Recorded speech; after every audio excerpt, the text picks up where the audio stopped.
더불어민주당은 오늘 이재명 대선 후보의 대한민국 대전환 선대위 1차 인선 결과를 발표했습니다. 원팀을 표방하는 민주당 선대위는 내일 공식 출범할 예정인데요. 국회 취재기자 연결해 자세한 내용 들어보겠습니다. 정주희 기자. 네, 민주당은 오늘 메머드급 드림팀 선대위의 1차 인선을 발표했습니다. 민주당 선대위는 용광로 선대위를 표방하는데요. 먼저 공동선대위원장에는 경선 경쟁자였던 김두관, 박용진, 이광재 의원을 비롯해 이낙연 캠프에서 이재명 후보를 향해 날을 세웠던 서른, 홍영표 의원까지 12명이 이름을 올렸습니다. 추미애 전 법무부 장관은 명예선대위원장을 맡았고 이낙연 전 대표와 정세균 전 국무총리, 이해찬 전 대표 등은 상임 고문단으로 참여합니다. 선대위는 내일 공식 출범식을 갖고 본격적인 대선 체제에 돌입합니다. 당연직으로 상임선대위원장을 맡은 송영길 대표는 하나의 힘을 강조했는데요. 직접 들어보시겠습니다. 정부와 또 우리 후보님과 당 선대위가 삼위일체가 돼서 하나로 뛰어서 민생을 챙기고 중단 없는 대한민국 발전을 뒷받침해 나가겠습니다. 네, 그리고 이재명 후보는 오늘 민생 정책 행보를 이어가고 있습니다. 광복회와 대한노인회를 잇따라 찾아 노년층 표심을 공략했고 앞서 오전에는 국회에서 박병석 국회의장을 만났습니다. 이 후보는 전국민 재난지원금 지급과 관련한 기자들의 질문에 판단이 아닌 결단의 문제라면서 민생 현장이 어렵고 초과 세수도 있는 만큼 합리적인 결론에 이를 것이라고 밝혔습니다. 한편 오는 금요일 후보를 확정하는 국민의힘은 당원 투표가 실시된 첫날부터 투표 열기가 뜨거웠다고요.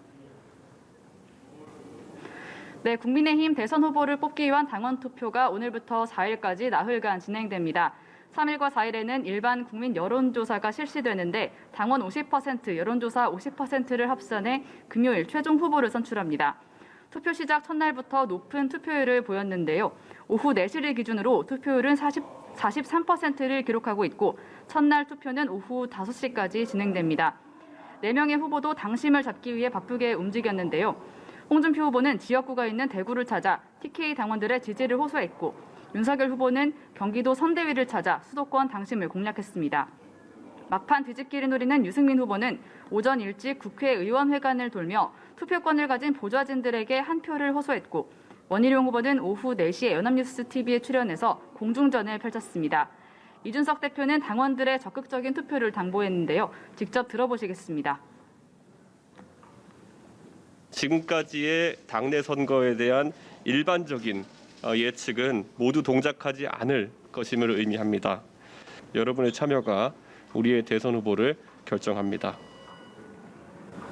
네, 이런 가운데 국민의당 안철수 대표가 세 번째 대권 도전을 선언했습니다.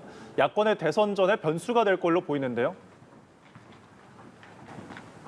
네, 국민의당 안철수 대표가 내년 3월 대통령 선거에 출마한다고 공식 선언했습니다.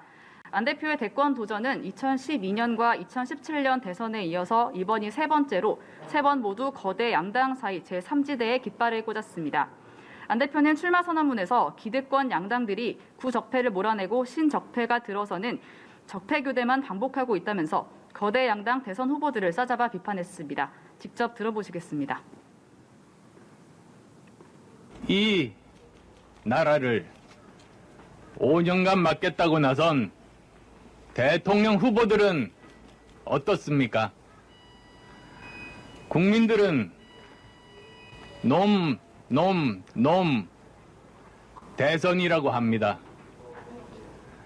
나쁜 놈, 이상한 놈, 추한 놈만. 네, 안 대표의 출마로 내년 대선은 4자 혹은 창당 준비 중인 김동연 전 경제부총리까지 5자 구도로 출발하게 됐는데요. 오는 금요일 국민의힘 후보가 확정되고 나면 야권 분열을 막기 위한 단일화 논의도 본격화할 것으로 보입니다. 지금까지 국회에서 연합뉴스 TV 정주희입니다.